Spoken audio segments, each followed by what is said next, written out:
Well, welcome everyone to another Montessori Lives, conversations with notable Montessorians. And this evening we are very honored to have Charles Terranova at 3 a.m. on the east coast of the US with 7 degrees outside. Very impressive that you managed to get up um, with 5 minutes to spare, I must say. To work out the microphone. Yeah. Yeah. So, Well, uh, I have no problem getting up and going to sleep, and I'll probably go back to sleep at the end of oh, this for a couple of hours, and it's my constitution. oh, good. Lucky. Lucky you. Mm. Well, Charles, you were the American Montessori Society Living Legacy last year.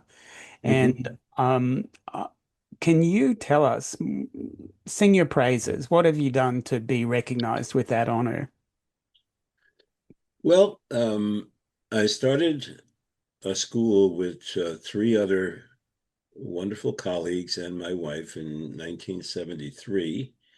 A year out of training um, in Philadelphia with Mother Isabel. And in in 3 short years, all of my colleagues who helped me to launch the school were gone. And my wife and I were the only remaining founders. And I found myself um, taking over and leading a school for which I had no preparation or training, and I had to learn everything firsthand by experience. I did not have any opportunity to work with anyone, or and I did probably for at least 20 years. I ran the whole thing literally by myself. I was an autocrat. Uh, Wow. my wife worked with the toddlers. We had a son during that period of time, but I built the school from literally scratch to when I left. The school had went all the way up to middle school because I felt very strongly that we were shortchanging our Montessori parents by just arbitrarily deciding that we were not going to go beyond a certain age of children and leaving them with this awful responsibility of finding some place um, for their children that was somewhat compatible with the experience they had at Montessori. And I mean, it was an impossible task for parents, and so I made it my business to convince my colleagues wherever possible to go as far as they could possibly go, and then some, to educate their children, and that we had a responsibility not to um, end their education arbitrarily at some age that was Mhm. convenient for us. And so I did that, and every school I've been associated with since that, I've started a middle school, even sometimes against the wishes of the board of trustees, and every one of those middle schools except one is thriving.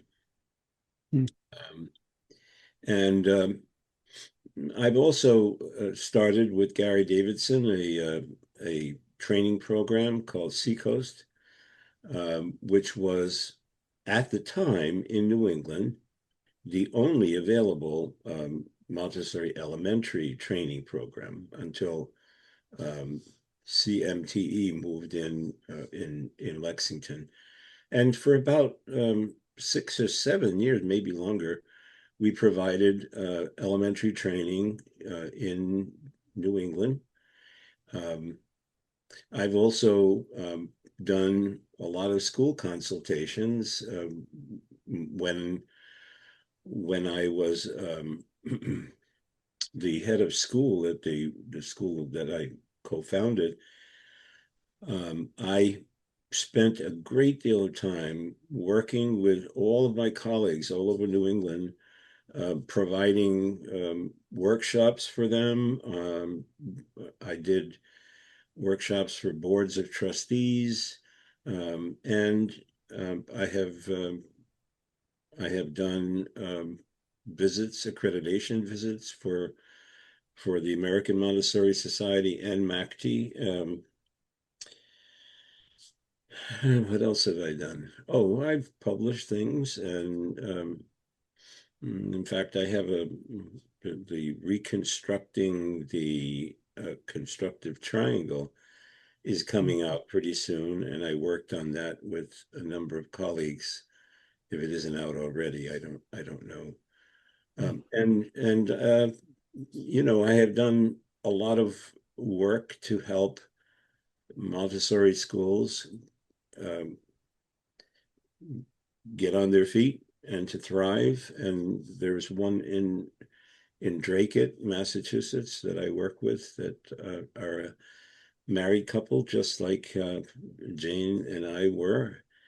And I provide them with whatever I can in the way of my experience and my knowledge of Montessori to help them get to the point where their school is fairly well situated in the area. So those are just some of the things Mm. that I've done. Well, you've been a figurehead, very active in the Montessori movement for 50 years. When you began your journey in 1972, what did you misunderstand about the role of the adult in your early years in Montessori? Uh, You mentioned that you were an autocrat. yes, I was an autocrat in terms of the running of the school, and and so here was a mismatch that I, on the one hand, had to rule the school without a a group of people that I started out with, and to help me to be Mm, a sounding board, um, and on the other hand, with the children, I very much did not in any way um, like what I saw in many schools where the teachers were authoritarian in their approach to the children, and I campaigned against certain practices that I thought were authoritarian, and that was a mismatch from the very beginning. I did not I did not understand how some teachers forbade the children to take materials and work with them without having a lesson.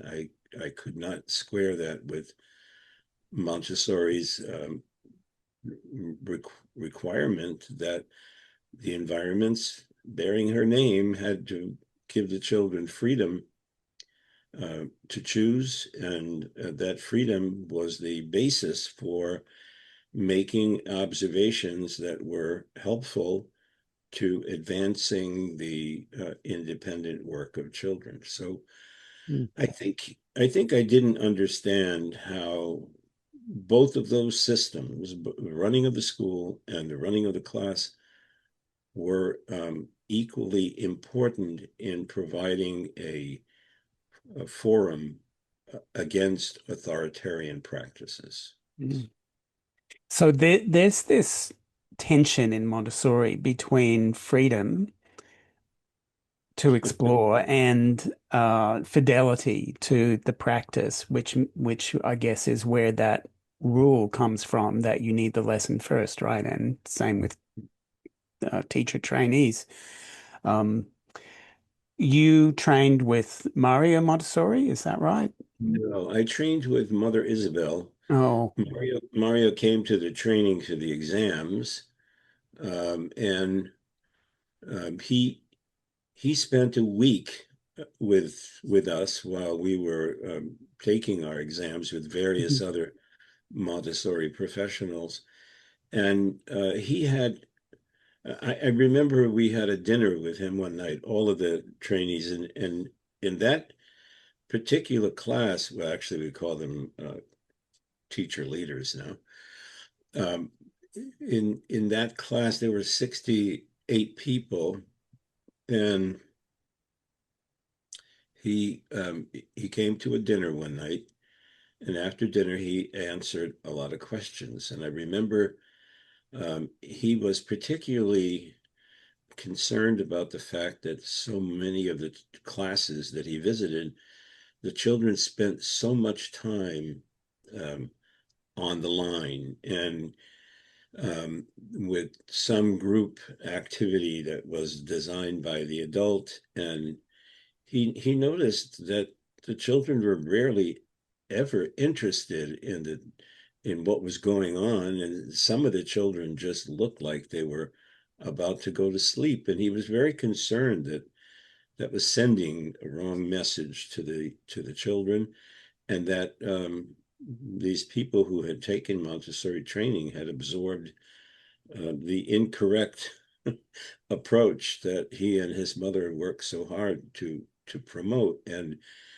um, I remember in particular he had really terrible things to say about the calendar, and how we subjected children to looking at a calendar for which they had very little interest or understanding. And as a result, I changed the calendar, and I put the days of the week as they passed on the area where the ceiling and the wall joined, and they proceeded in a line around the room from the beginning of the term to the end, and the children could see all the time the passage of time, literally in these. And they related to that. In fact, they wanted to put little notes um, on the sheets, the individual sheets, to look like a diary. Yeah. And later on, I found out that when Benedetto Scopola translated psychoarithmetic, he published an article explaining some of the things he discovered during the process of that translation. And one of the things he discovered is that, unbeknownst to her, Montessori had joined the people who understood that the human brain processes arithmetic in the shape of a line. And um, and when I think of all of the materials that we use that are based on the line, it's incredible to me how she came to that without anyone instructing her to do that. And I thought of all the chains, and I thought about that first material, the red rods that she introduces the children. All those lines um, were in harmony with the way the brain absorbs mathematics from the environment. And so those were some realizations through spending time with him that I carried forward into my teaching, and forcing children to be on the line was just another form of uh, Mhm. authoritarianism. And he also he cautioned us. He said, I visited some schools where the children come into the room and then they have a group. And he said most children, particularly the youngest ones, are dreaming about what they're going to be doing when they arrive long before they get there. And sometimes they dream about it, and then they go into the room, and what do? You put them together in a group, and whatever desire Mm. that they had experienced before coming in is gone, and that is not in harmony with the freedom that we profess for young children. So So you responded there with the calendar example. You responded as an experimenter, a yes, teacher scientist, rather right, than delivering the curriculum that you were taught at, right. perfectly. So that's the sense you got from Mario, that that's what the Montessori method is about, erring on the That's side of experimenting and right, rather than delivering with fidelity what you were given in training. right. And learning from those experiences what the fundamental needs of children are at those particular stages in their development and honoring them by providing an environment that's compatible with those developmental needs as children go from one stage to the other. Mm. So would you say that Montessori is less about materials than and more about the inner life of the teacher? You must have been reading some of the stuff that I've done. Yeah, I did a colleague of mine, Gretchen Courage, who I've known for all of those 50 years practically. And I did a workshop for Montessori schools in Massachusetts 2 years ago about mathematics, and it was based on um, it was based on our understanding of what the role of the material was in relation to the children's activity, and we attempted to convince people that the material was really a means to explore fundamental characteristics of the environment on their own. So, a good example of that is that we did the so-called bank game. And when I was working at Cambridge Montessori, which is not Cambridge, Tobin Montessori, which is a public Montessori school in Cambridge, Mass. Um, I I accidentally worked with a group of 6-year-olds in a particular class because they were not. The teacher was concerned that they hadn't um, gotten enough background to work independently in mathematics, and so I chose the bank game as a vehicle to test that theory. And so what I did is I went in and I determined just how fluent children were in using the bank material.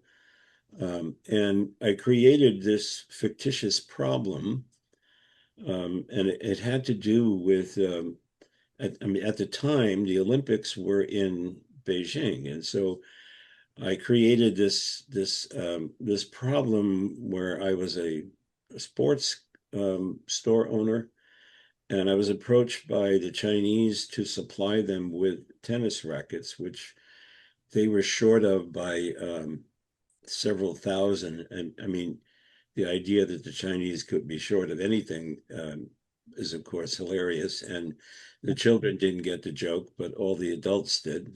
And um, I said, I picked a number arbitrary. I said, they called and they said they needed 2,373 tennis rackets, and could I help them? And I went to the back of my store and I found out I had 1,755 tennis rackets, and so I said to the children, "Is that going to be enough?" And they said, "No, no, that's not enough."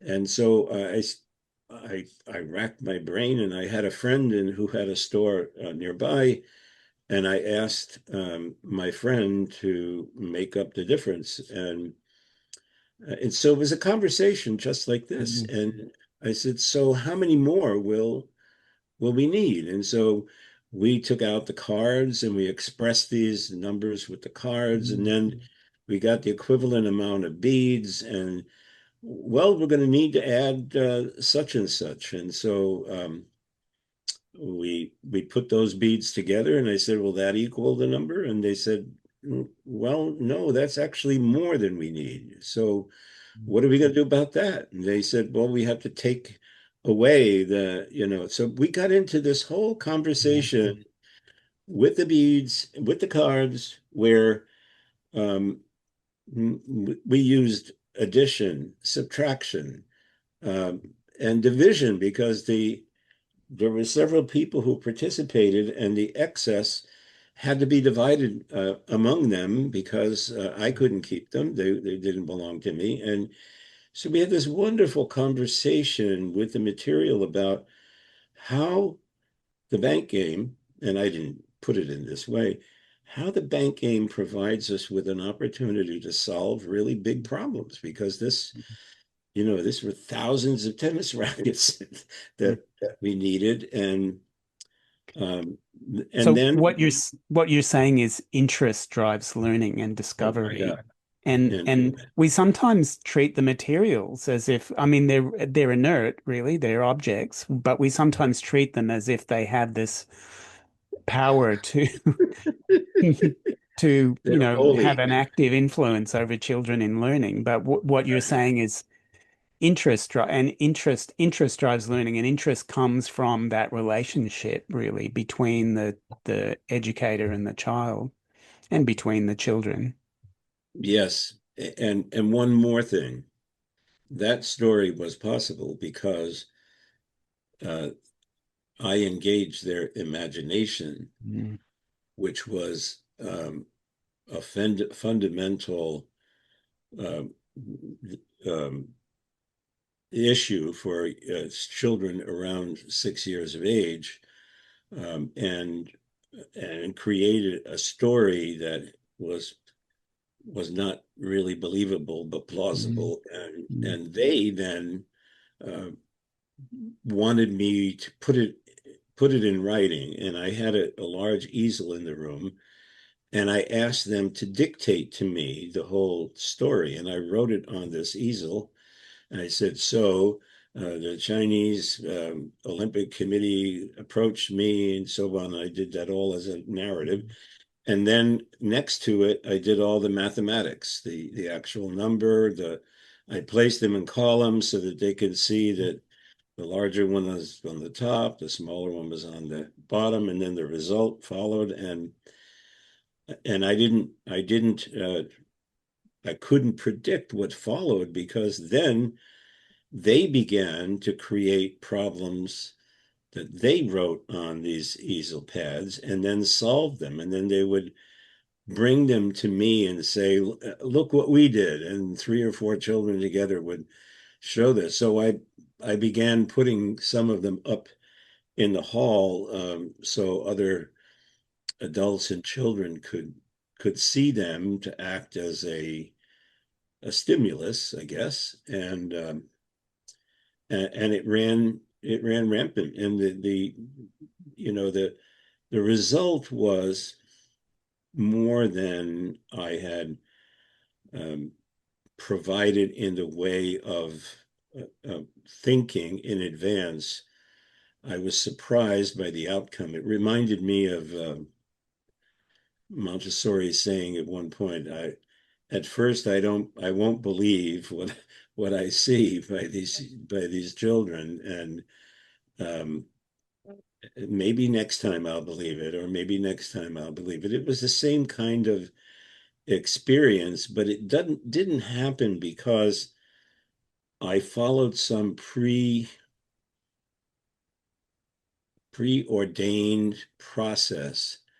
I followed my intuition and my knowledge of the material, and created a fantasy, which, well, an imaginary problem, which they enjoyed solving. And then I said to them, could you use this to solve other problems? And uh, that was another conversation. Mhm. Yeah. So sometimes we think in Montessori, we think of the te that the teacher needs to blend into the background like a piece of furniture, and that shouldn't, you know, in their personality shouldn't influence the children. Um, what, however, for the teacher to be really effective, it depends on whether they've done their inner work, right? So when you walk into a classroom, what tells you whether the adult has done their inner work and whether they're able to be effective in that way, the way that you were describing? I guess the most telling thing for me is how relaxed the children are. That Mhm. there's no visible inner tension in, I've been in some rooms where the children are almost looking behind them to see if there's Mhm. someone looking at them over their shoulder. And then I've been in other rooms where the children are so relaxed that they're having conversations with each other, they're working with each other Mhm. harmoniously, um, and they are helpful to one another.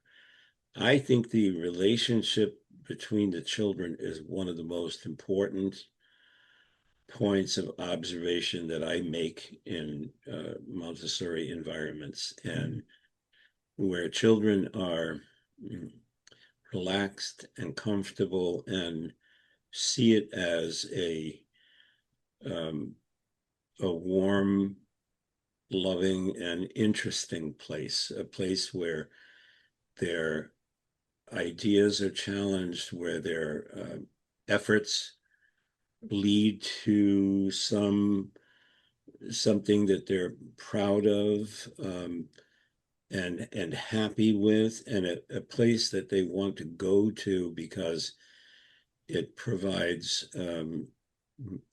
many of their needs as they are developing from one stage to another. What is it about adults that typically gets in the way of that relaxed learning in children in the classroom? Well, I think there are a couple of things. I think people's background is one thing that can get in the way. It can be also be supportive, but in my case,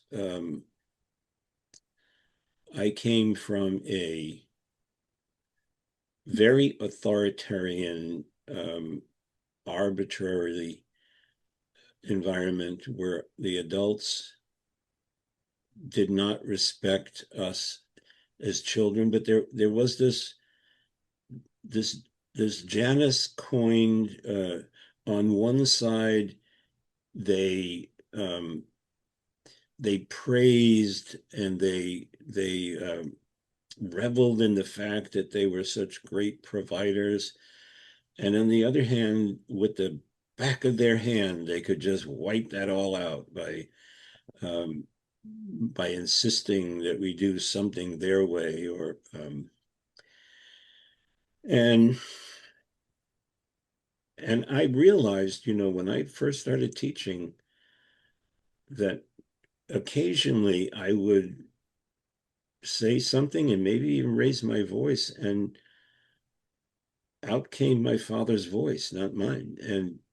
And I realized that I had to deal with that. I couldn't I couldn't reconcile the idea of what I was attempting to do with what I had experienced as a child. And I had to deal with that. I had to figure out ways in which I could refrain from some of the practices and some of the ways that I was treated as a child. And I remember putting pieces of paper. When I first started teaching the 3 to 6, um, I came to know the work of a Montessori person by the name of Abs Yosten. And Mm, he was the trainer of the one of the co-founders of the school. And through this co-trainer, I came to see a much different approach to Montessori than I was accustomed to in my experience. And his name was Ravi Romano, and he shared with me a lot of the work that he had experienced during his training in India, and and it was really really different from my experience in some rather profound ways, and so uh, that influenced me a lot in my early training, and I set up this um, through his intercession, a table with two chairs at a strategic point in the room where I could observe everything, but I could find a place to sit down. And I noticed a lot of my colleagues didn't sit down during their teaching. They were roaming around the room, and uh, sometimes they would give children suggestions, sometimes they would interject their ideas about what was going on. Sometimes they intervened. And I realized that by doing this, by sitting down in a chair, that I created an atmosphere where the children didn't see me as walking around the room supervising them. That mm, we as adults can have a very powerful effect on children just by our presence. And by sitting down, just the act of sitting down and observing uh, equalized our importance. mm, And this taught me a very, very good lesson. Um, it gave me a place not only to sit in the room, but it made my observation of the children regular, systematized. It if I And at one point, one of the children asked me, why are you sitting down? I said, well, it's easier for me to see what's happening, what the children are doing.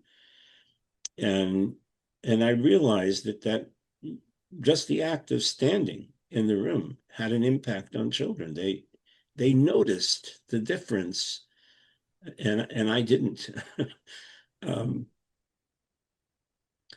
and so I think adults are confronted with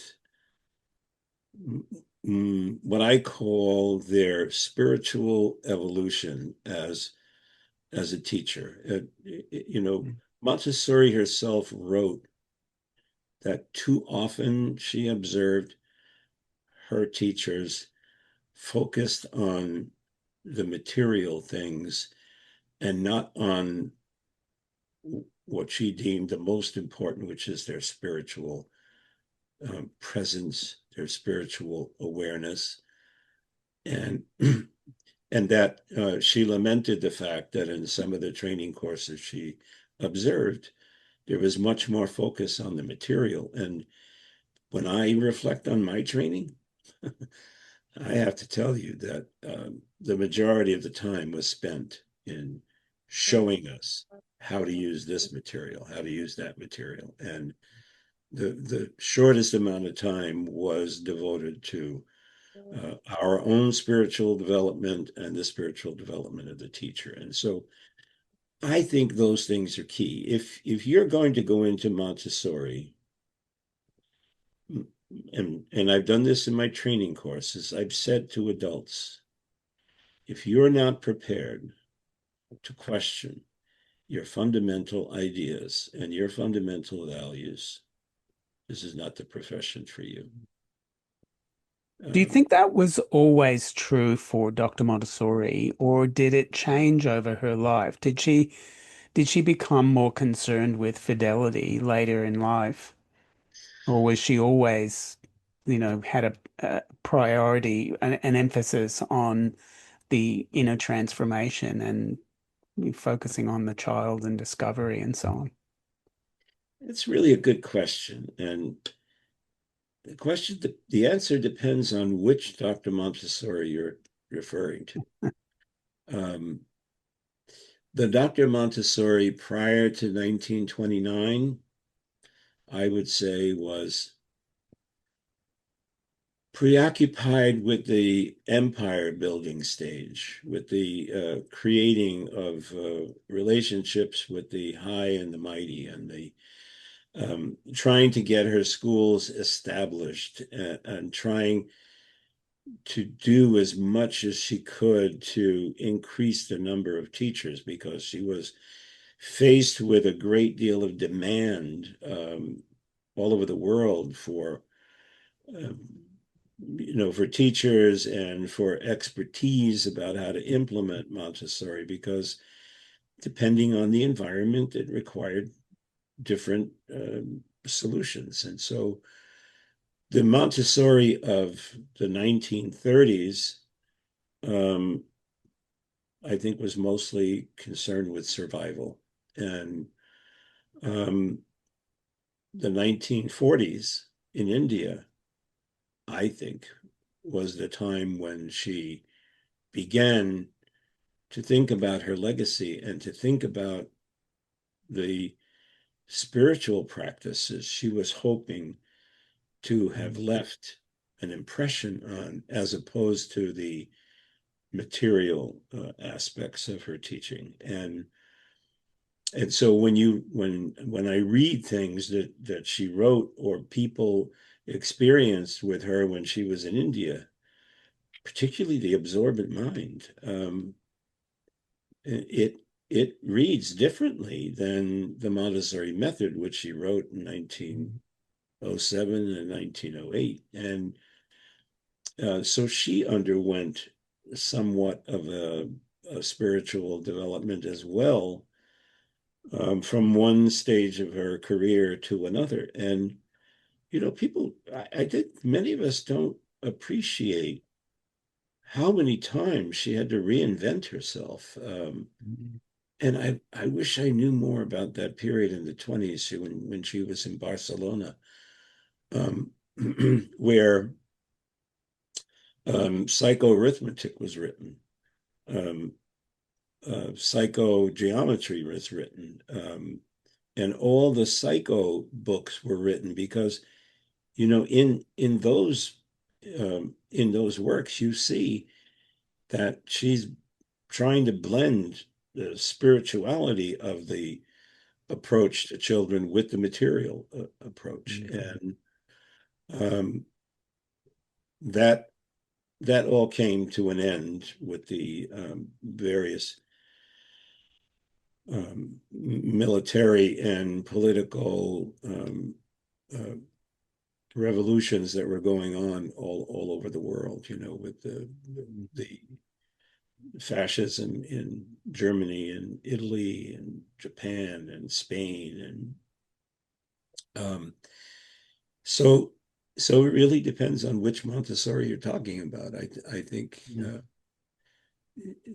I related my own experience to hers in terms of spiritual development. I Mm. really saw that it took time for me to come to the realization. And I think the moment for me that was most uh, revelatory was when I came across a photograph of her observing children in India. And underneath, there was a caption that said, um, I'll see if I can remember it. When I am with children, I am a nobody. I'm not a scientist. I'm not a teacher. Um, and I think she said, I am fully present and see things that I would not be able to see. Most importantly, the beginnings of things. Um, and and that impressed me very much, that realization. The photograph and the caption together Mm. always has become a focal point for me in all of the work that I've done. You mentioned the focus on survival in the 1930s after those revolutionary, Yeah. movements in around the world. What influence did that have on her pedagogy? What changes have you seen in the pedagogy in that period? Well, those periods were highly influenced by authoritarianism, and how ironic that we are experiencing that again. Mm, Um, in many parts of the world, autocrats are in ascendancy, um, and I haven't seen Montessori cast out as it was back then, but I can imagine that in some places it's not very welcome to be, and mm, I think that um, she saw how fragile this flame that she had observed in children is, and how it needs to be protected, mm, and how it needs to be fed and nurtured. And I think she redoubled her focus on children. I think that that was revealed in some of the work she did in India. mm, Um, you know, where she trained hundreds of people at any given time in Kodaikanal, and how challenging that must have been for her, and how she had to keep her focus mm, on the children, despite what was going on. I mean, they were fearing. Hello, Shemporn Namprakai. Yes. Hello. Hi. Thank you for calling my full name. Yes. Actually, I'm from Thailand and I got the timing like off a little bit. Oh So my. sorry to join you quite late. Do I love Thailand? Oh, nice to see you. I hope I'm not interrupting in the middle of the conversation.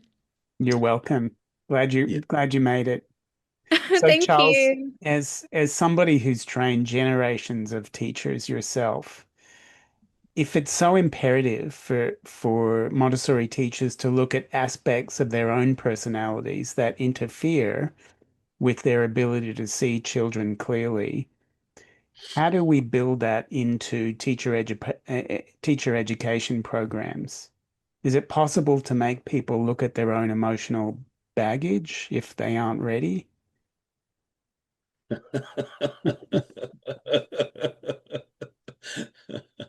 I wish my brain was big enough to be able to really come up with a solution for that. um, in in my own approach to training, I think there there have been certain watershed experiences that um, kind of gave me a clue as to what how we might approach this. And I remember doing training in Savannah, Georgia, with a group of teachers in a public the Charles Ellis Montessori School. Mm, And during the training, which was highly focused on materials, there was I think there was an eclipse of the sun. Um, and I was and I was presenting something in mathematics. I can't remember what. And I I said to all of the um, teacher leaders, we're going to suspend the training this afternoon, and we're going to go out and see the eclipse. And I think one of the administrators wasn't happy about that because she wanted me to continue with the training and Mm. didn't think so much of the of stopping it to go and view this um, eclipse. And I disagreed, and I said, I beg your pardon, but this is really what Montessori is all about. They're primary experiences, not theory, primary experiences, and that we have to be as vocal with the adults as we are with children. Wouldn't you want to have the children go out and experience an eclipse of the sun? Mm. Well, why should it be any different for adults? And that that was an important experience for me because I realized how this duality, that um, we, again, I think I opened my conversation about this duality, or you did, and I mentioned the Janus Coin experience or the idea. And um, there was a woman who, at some point during the history of the school that I co-founded, her name was Kato Honrath. She studied with Dr. Montessori in Laren in Holland. And she left Holland to open a training course in Mexico. And I don't think it was an AMI approved course. And it may have been an AMS approved course. I'm not sure, but she came to visit and she told us about how she started training the adults in her training course. And she said the adults come a week before training. And during that week, she focuses on their spiritual development. She had various exercises and various experiences that she uh, created to help adults come into contact with their own inner being and to question that and to and the result was not always very pretty. She explained that there were some adults who uh, confronted with this inner experience dropped out of the training. It was just it was too intense for them Mm. to continue, and that there weren't a large number, but there were a significant number of people who could not continue with the training because of this emphasis on self-development even before they got to training. And I think that that lit a flame for me to try to think about how we welcome people into the training experience, because Montessori herself emphasized the fact that the adult needed to be transformed. And if they were going to help children transform, they had to be transformed themselves. And how do you do that in the mechanisms that we have devised to train teachers? If you spend 8 weeks in the summer and 7 of those 8 weeks are devoted to material manipulation, um, where is the emphasis on philosophy, on Mm. spiritual development. I don't, that's not possible. And so we've kind of painted ourselves into a corner with this principal way of teaching, training teachers that um, doesn't allow for the experiments to be done by these various training courses to focus on the spiritual development. And that's one of the reasons why I participated in the instructor academy that AMS developed, and I helped them create the 3 to 6 instructor academy curriculum, because what I did during that time was to focus on really more philosophical than on material aspects of Montessori. And they still use some of the videos I created that are more philosophical in their approach than they are material based. So I'm not sure. I don't think I have the answer to that question, although I think that needs to be asked over and over again. And I know that Munir Shivji is trying to nudge AMS into a more philosophical approach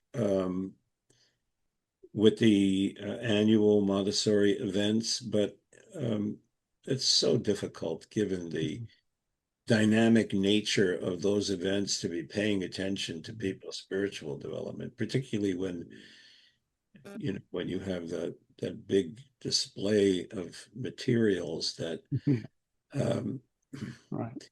Well, Charles, if a teacher watching this interview wants to begin their inner work tomorrow, what's the first thing they should pay attention to? I guess I'm trying to think of the author who wrote The Spiritual Development of Teachers or Adults. She was a Montessorian from Pennsylvania. Oh, I wish I could remember her name, but at any rate, in her approach, she said that you have to be aware of. She urged adults to be aware of their day-to-day interactions with their environment and with people, and um, she urged people to start the day by spending some amount of time looking inward and focus on their health and well-being and their mental state. And she has a whole methodology for encouraging adults to take back their inner life from various technologies that that we are all engaged in just right now, figuring out the microphone situation, and begin the day with a focus on inner being, and then take time during the day to recommit to looking inward as opposed to looking outward, and to examine in a very intentional way what our motives are. During training, sometimes I give suggestions to adults, and one of the things I've suggested to adults is that when they're getting ready to go into a classroom, go spend a few minutes thinking about what you want that experience to teach you about um, solving some particular problem or some particular aspect that's causing you some concern, and Mm. focus on that during your day. Like, what do you want to accomplish in the way of enlightenment about your experience in this environment with these children Mm. today? Mm. Um, how are you going to take what you're doing today and put it into your mix of development that's going to take you another step forward? Mm. And I spent during that week in Savannah, one afternoon we took that book, and I arbitrarily divided this group of teachers into smaller teams. We went outside. Each group had to find a tree to sit under. The summers in Savannah can be quite brutal, and take one aspect of the book, the spiritual development of adults, and to spend time talking about it as a group and reflecting on how that impacted on them personally. And wow, I might think I had discovered the Holy Grail. Each one of the groups came back with amazing stories of how they related their inner development to what they had read in that book. And I came away from that thinking about that woman in Mexico, and I came away thinking about Montessori's admonition to us when she came back from India, that we spend more time on Mm. our spiritual development and less on our material development. So I don't have an answer to that question, except we need to, as a culture, devote much more time to the experience of the adults coming through training, coming through being a parent, coming through all of the elements that we are concerned with in Montessori. And Mm. I think there isn't anything more important than that. Yeah, I would agree. Well said. Having looked at the having looked inward for most of this interview, let's look outward now. What do you see as the biggest challenges faced by Montessori in the United States? Um, I have shared with people um, a sacrilegious moment. I have shared a fantasy of going to one of these Montessori congresses, of which there are many all over the place,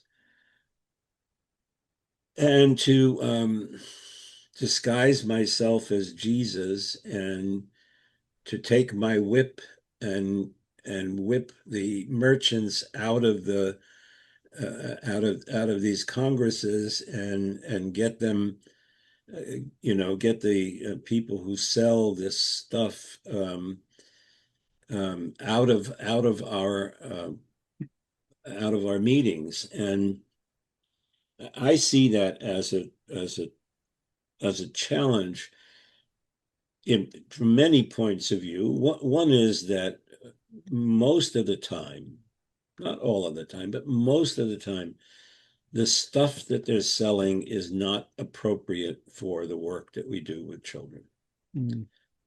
Much of it, and I learned this through experience, I remember going to a school where I was the curriculum coordinator, and we had to bring a dumpster in to the school to get rid of all of the junk that was stored in boxes on top of shelves in closets. And I would ask the teacher, so do you use this stuff? No, I bought this in Washington during the conference, and I used it once, and the children, but you keep it, right? Yeah, yeah, I keep it. I don't know when I'm going to be using it again, and yeah, we need to literally fill the dumpster with the stuff Wow. that we accumulate that we think is so important, and Mm. I've gone to workshops, and I even do symposiums now as part of my living legacy experience to raise money in various cities, and one's coming up in Princeton in April, and the last one is in Phoenix in May. And the teachers come in to the school, and they go around to all the rooms, and they check out. They don't check out the status of the Montessori material. They check out all of the additional stuff that's available on the shelves, um, and then go back to their schools, and I hope not, but probably try to duplicate what they have seen in these schools. And I clearly remember an interview that Abs Yostin did after he became affiliated with the Montessori training program in Minneapolis, St. Paul. He came from India and assumed the position of director of the Montessori course there. And before he assumed those duties, he did a tour and spent some time visiting a good number of Montessori schools around the United States.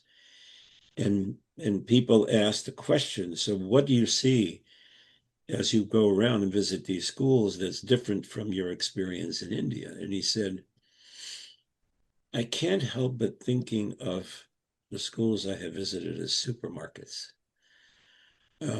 with every kind of material that you can imagine on the shelves. They're just chock full of stuff. And I think that's a great challenge today, that we're faced with an onslaught of people's ideas to create material from which to make money, um, and um, and I think Montessori teachers, of all stages, in all stages of development, are prone to look at this as something that's desirable to engage Mm. in, and that's a challenge. I think You the other. remind, go ahead. No, no, you go ahead. Oh, what you remind me the story that I've heard you tell, I think it was from Abs Houston about arranging the geometric solids on a shelf and your experience Yes, there. I'd love it yes, if you'd retell that story. yes.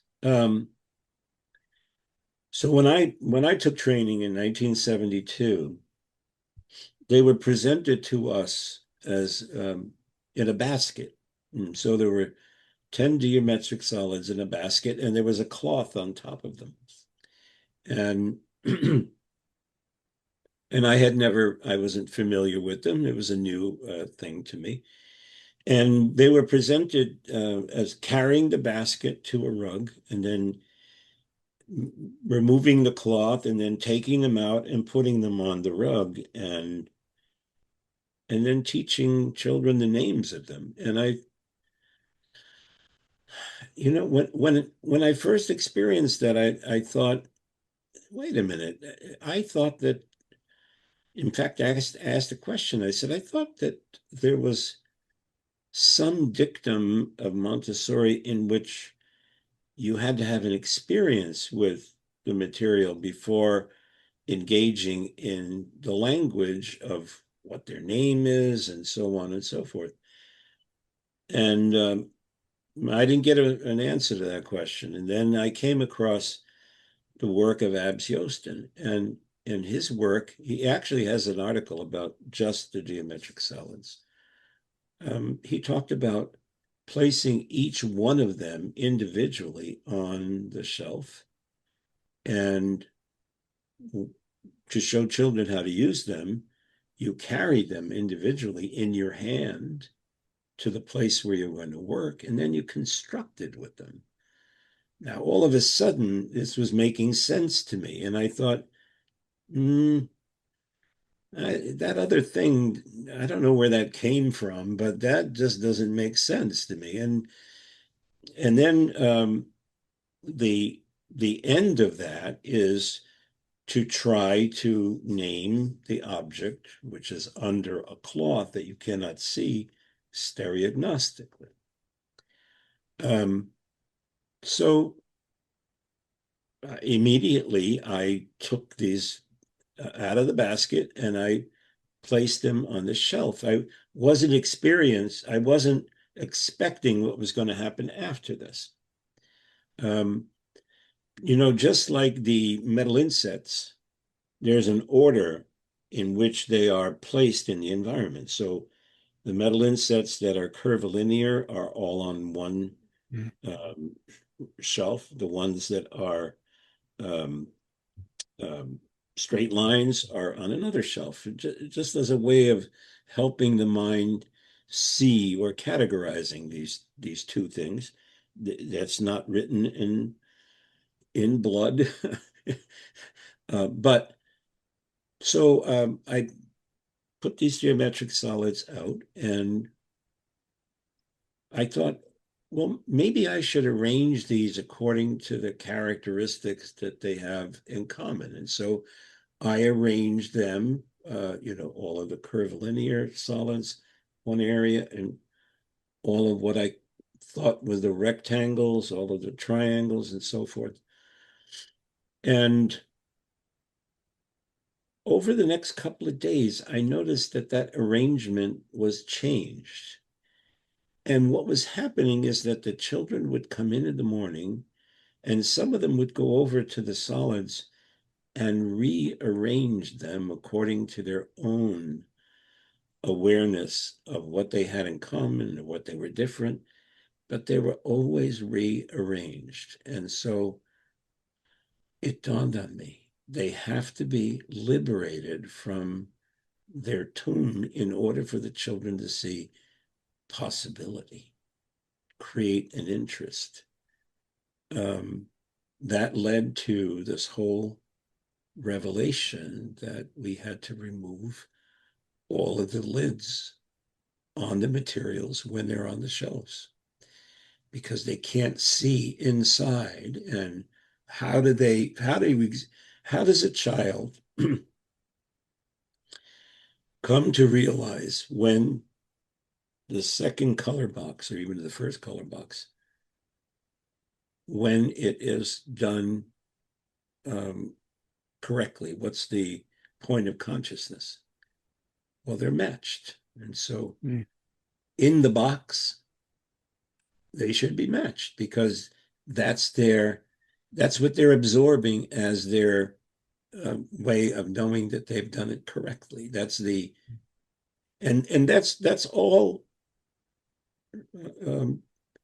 by way of absorption. There's no one is telling the child anything. And so I began this whole thing of looking at the environment from the point of view of what is it communicating to the children, not to me, but to the children, and how how can I arrange these things so that it has the greatest value in the child's absorption of this environment on a day-to-day basis? And it all started with the geometric solids, and it just went from there. It was somewhat like the experience of the bank game, where um, it came out of thin air that I was just lucky enough to um, see a connection that made this particular experience for children much more exciting and stimulated their interest and their love of work, the love of finding solutions to Mm. problems that they created. This beautiful, transformative educational method that you've devoted your life to, why do you think it's not more widely adopted in the United States and around the world? My back of the napkin estimate many years ago when I lived there was that only about 3% of schools in the United States are Montessori. In Australia, it's less than 1%. This Yeah. is after more than a century of proven results. Why is that, do you think? Why aren't there Montessori schools on every street corner? Well, I think the short answer is that it scares the hell out of people. It scares the hell out of adults because, we think of ourselves as being omnipotent, that we can do anything. I mean, look what's going on in Iran. Um, Mm. if you get enough fighter jets and missiles, and you can bend a whole country to your Mm. will.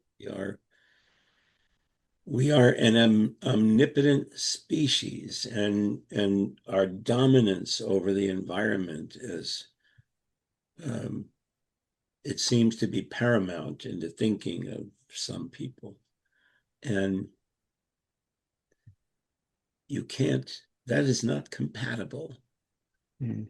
with Montessori. It's incompatible. And this incompatibility scares people because they have to give that up to achieve the objectives of a Montessori environment, which is the realization of the potential of children, um, Mm. not the inculcation of certain behaviors and attitudes. I mean, every authoritarian regime that I know of first tries to organize children and bend them to their will.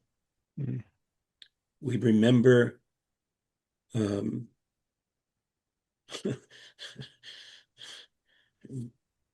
look at our country. We have the Young Americans for Freedom.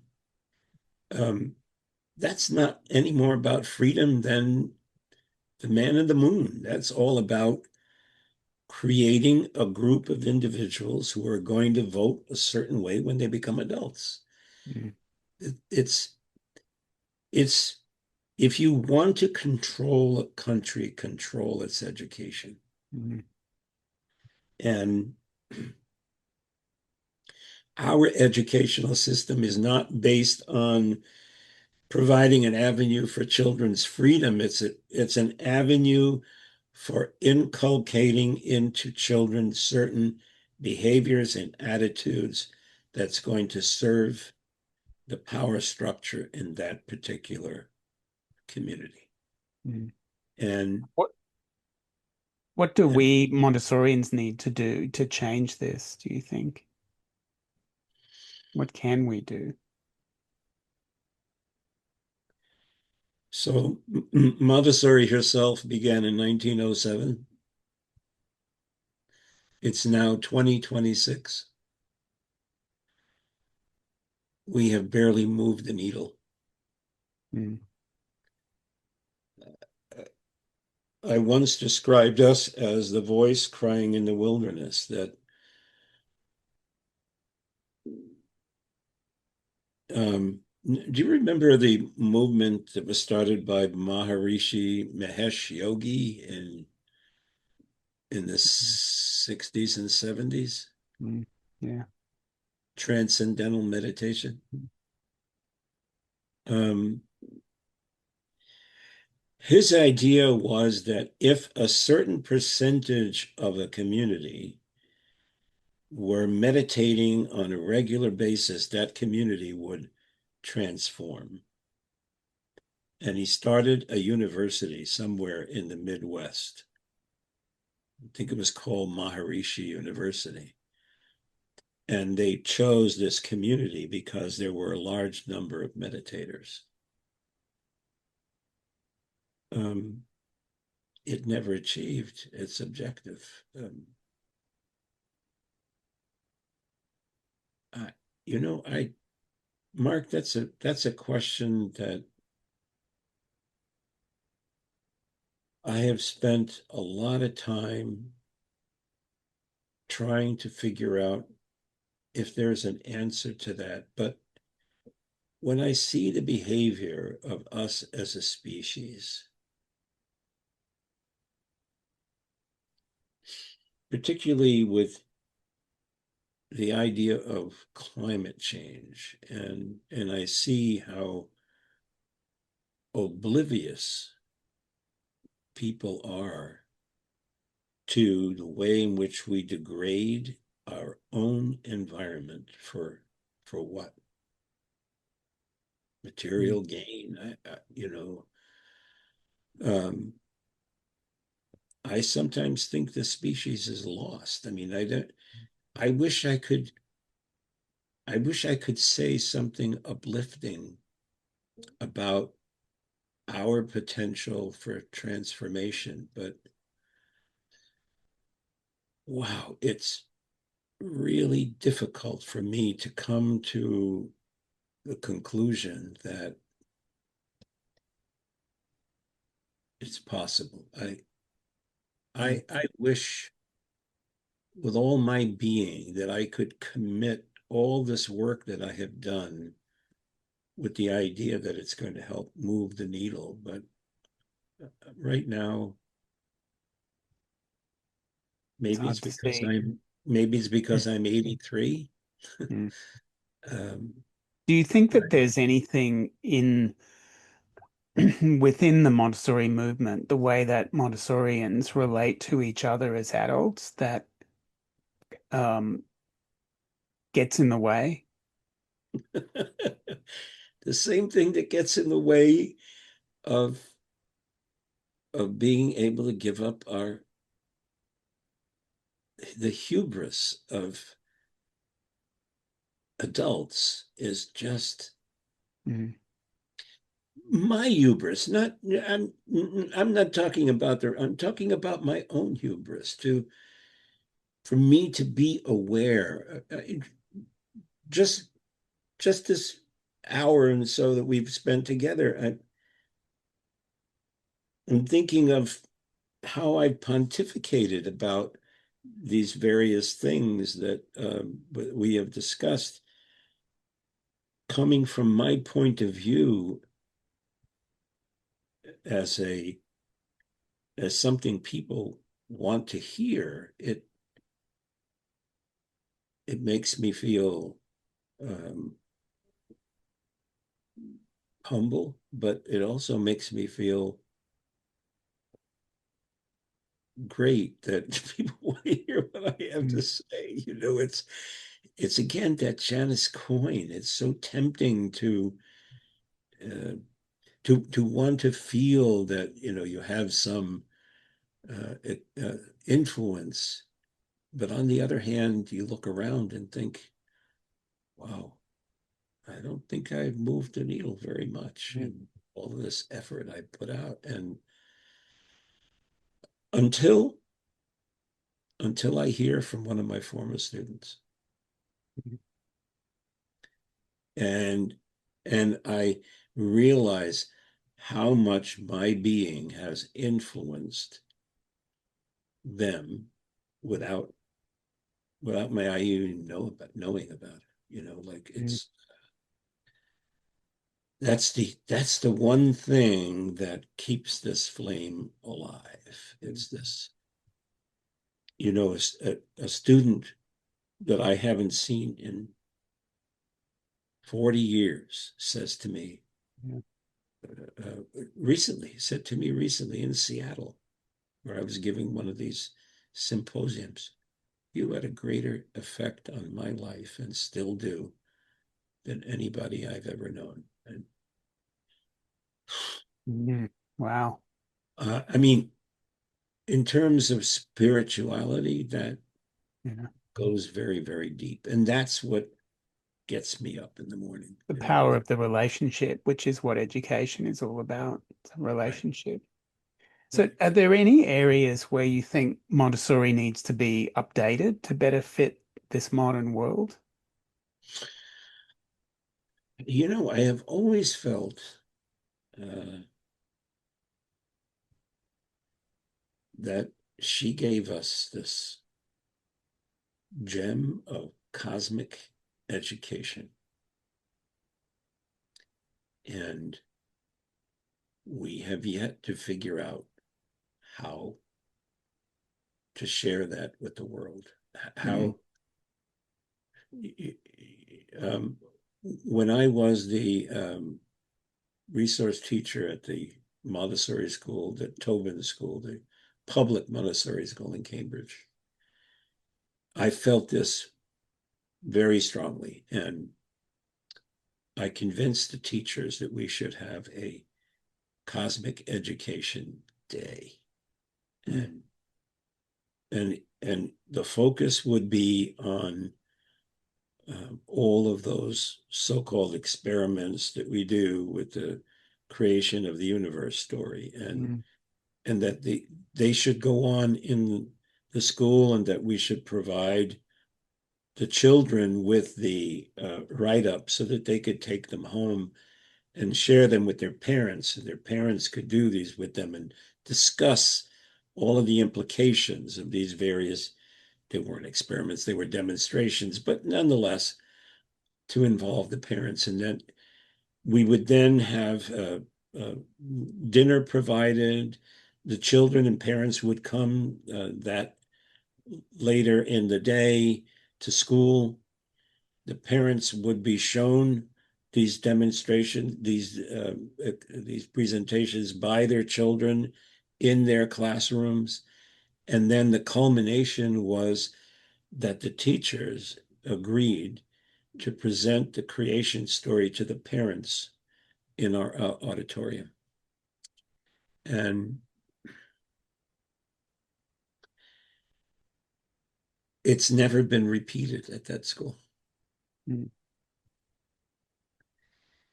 Um, and it befuddles me how this amazing awareness of the universe is in our hands, and we are unable to make it known to the world. And various places there are the creation story that several people have written, and but as a movement, we haven't sold the Mm. world on cosmic education. The importance of it is monumental. Mhm. And what have we made of it? I can understand how we've let this Mm. just go through our fingers. Mm. That's one thing. The other thing is that we haven't had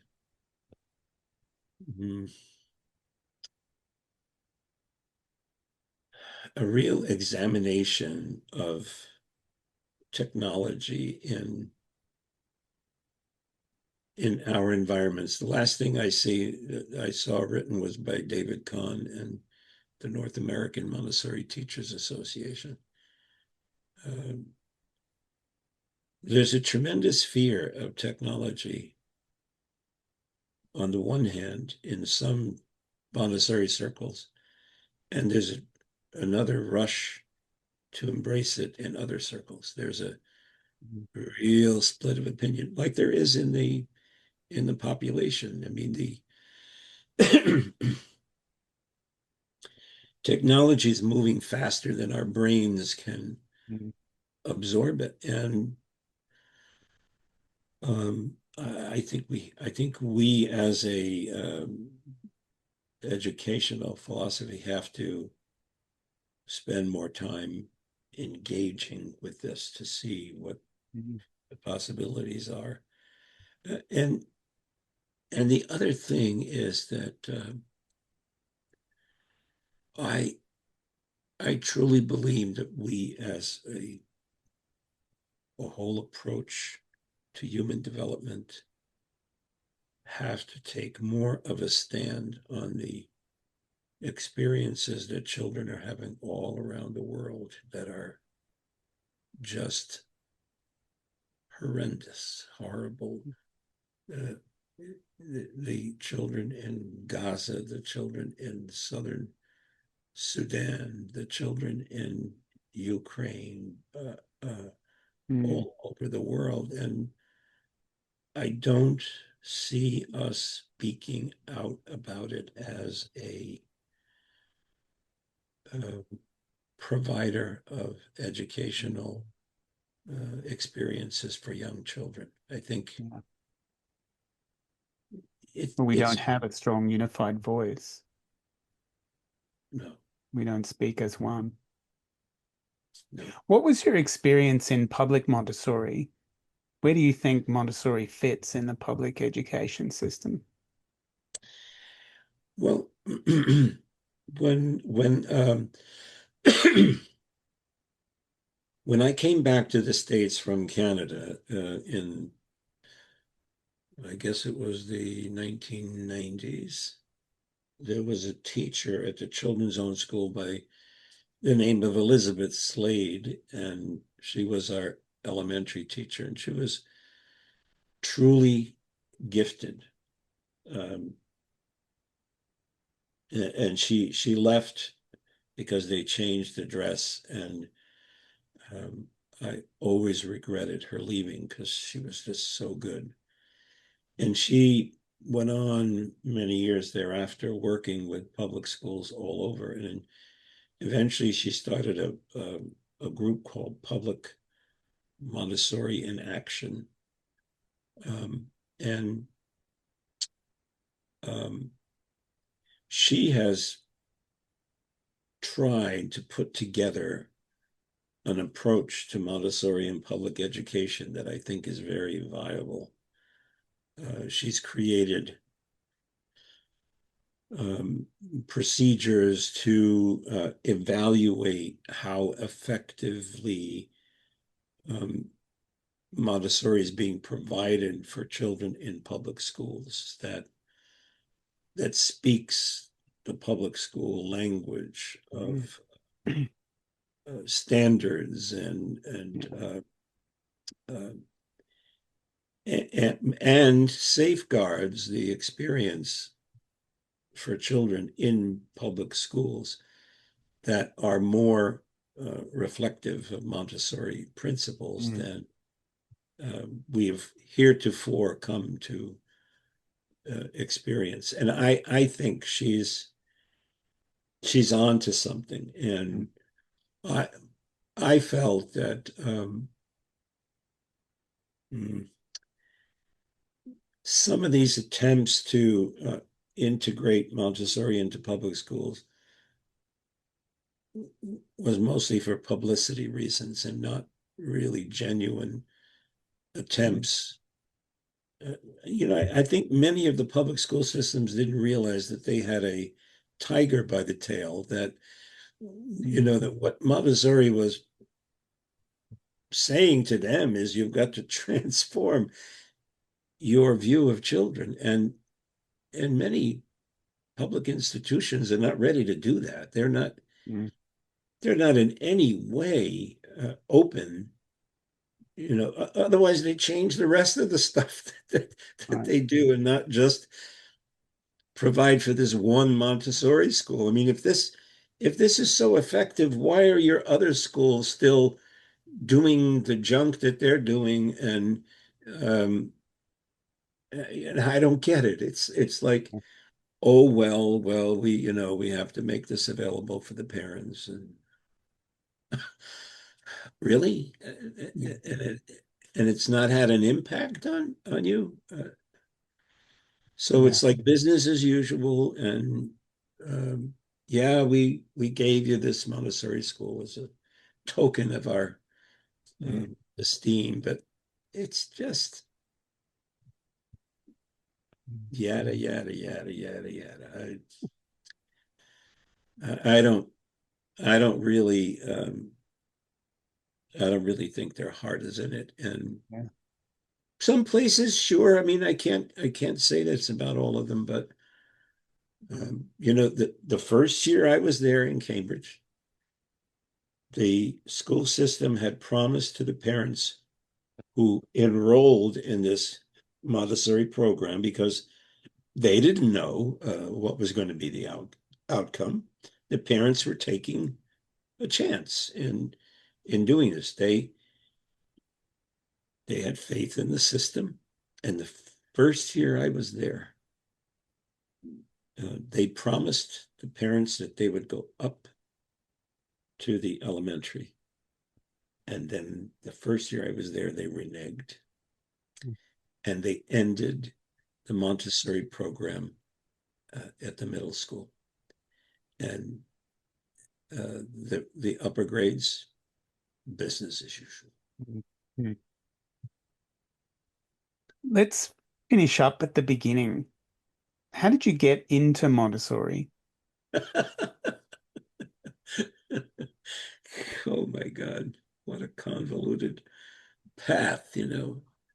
Um, well, I I had a very checkered educational experience. I went to parochial school as a child in Brooklyn, um, in a all Sicilian community, where most of the shopkeepers and many of the families still spoke the Sicilian dialect. And I grew up in this very protected environment in Brooklyn. But my experience at the parochial school was horrible. We were mistreated by nuns and priests. We were um, smacked, hit, you name it. I mean, it was really abuse. And when we moved to New Jersey, we moved to this rural community, and it was somewhat better because my parents didn't have the means to put us into parochial school, and I went to a public school. And my experience there was somewhat better, but not greatly. I had one teacher who really, I could say, helped me move the needle. The rest of them were bureaucrats. And when I graduated, I went to American University. My parents didn't even know I was going because they were uh, mentally not there to guide me, help me. Hmm. And I did it all on my own. And I even raised all the money to pay for the education. I was very naive. Went to American University in Washington. And, in 2 years, I ran out of money, got drafted because in those days, if you didn't go to school full time, you were eligible for the draft. And I went into the Army, and it interrupted my education. Needless to say, when I came out, I wanted to resume my education, and I started going to school at night in Camden, New Jersey, at Rutgers. And I was eager to find something that would stimulate me. And I graduated um, from night school with a BA in history and political science. And I thought, oh, the law. I think I want to go into the law. It seemed like I had read um, Justice William O. Douglas's opinions, and I thought, oh, this is so good. And and so I got accepted at law school. And in my first year of law school, I thought, oh my God, this is worse than parochial school. The whole idea here is to embarrass you into becoming a practicing lawyer. And all of the intellectual ferment that I thought was part of this experience, I didn't find. And I, quite by accident, went into a Montessori school. I was looking for directions, driving around, and I went into this Montessori school, and I asked for directions, and the director was very helpful. And I said, "What do you do here?" And she said, "Oh, this is a school for children between 3 and 6. And then we have a group of 6 to 12-year-olds." And I said, "Oh, really? Is it possible to go in and see what you do?" She said, "Yeah, not today, but you could come back on another day." So I went back, and she said, the way we do this here is that you go in and you sit in a chair and you observe, and you don't interact with the children. You don't try to get their attention. You don't talk to them. You just let them do their thing." And I thought, oh, that's uh, that's not part of my experience. Um, okay. So I went back and sat in this little chair, and I was just amazed at what I saw, just amazed. And she said, "Well, time is up." She came to collect me. And I said, "Can I come back?" She said, "Yeah, sure." Um, and so I went back several times. And on one of my last visits, she said, "I think you have more of an interest in this than just meets the eye. Across the river in Philadelphia, there is a training course, and it's run by Mother Isabel." Well, when she said Mother Isabel, I said, "Oh, oh." No, no thanks. I don't think I'm going to be interested in that. She said, "No, no, no, you don't understand. This is much different than the nuns you were used to." And she wrote down the phone number. I went home and I thought about it for a couple of days. And so I dialed the number, and this Mother Isabel answered the phone. And she sounded a lot different than the clerics that I was used to. And she said, "Young man, I think you should come in here for an appointment." And so I went in for an appointment, and I spent, I don't know, 3 hours, maybe more. And I came away from that conversation wondering why I had spent all these years in education and I had never heard the name Montessori once. How was that possible? How was this thing she was describing not more widely known and available?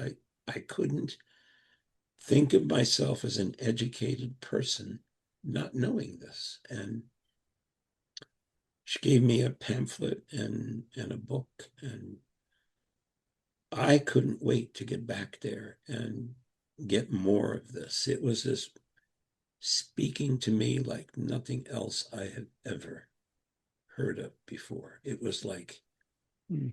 It was revolutionary for me. It was the thing I had been looking for a long time, but didn't have a name for it.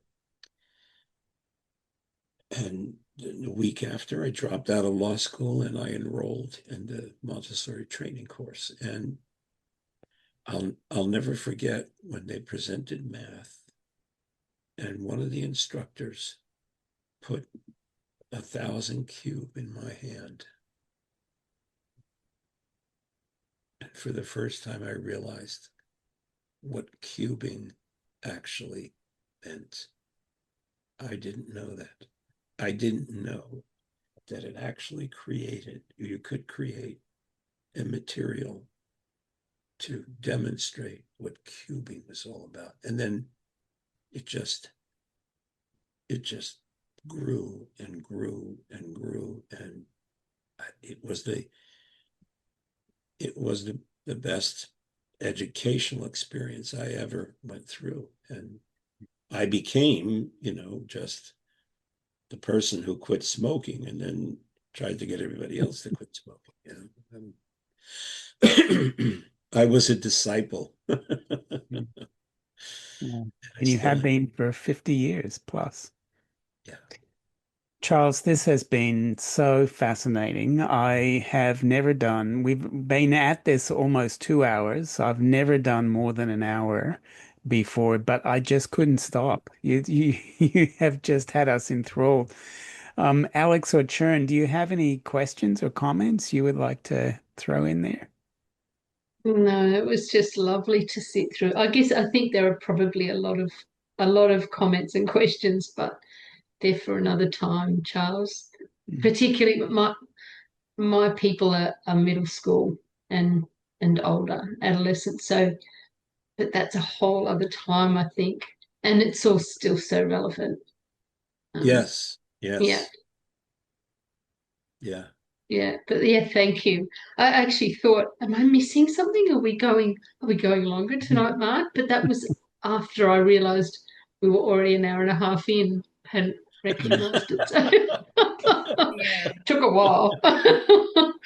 Well, I have been accused of speaking about Montessori forever and ever and ever. And, you know, people have had to say, okay, I think we've had enough.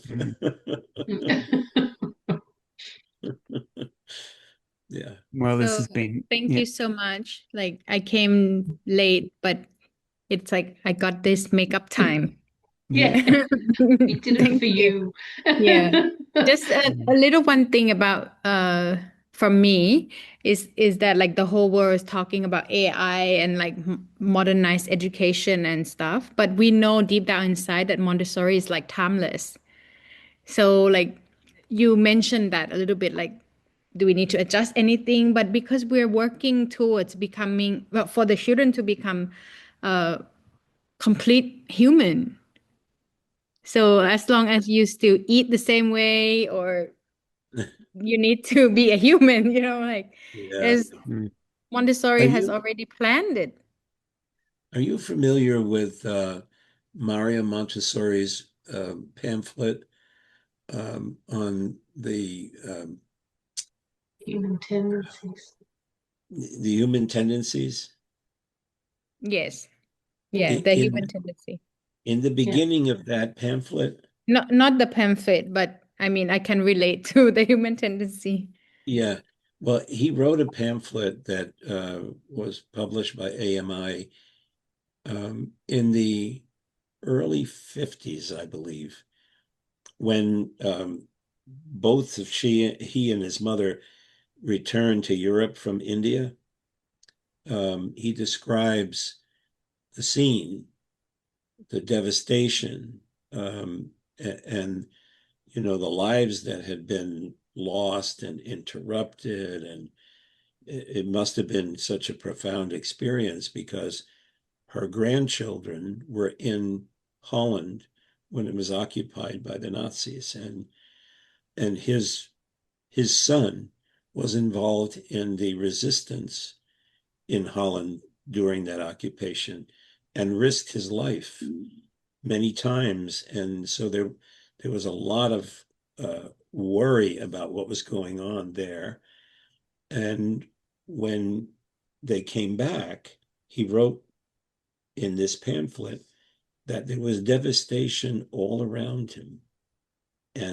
But his mother refused to give in to the despair, and she said to him and all the other followers, "The child has not changed.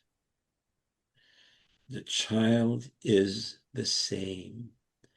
We have to fundamentally reinvest our time in the child, who is still capable of leading us to peaceful resolution."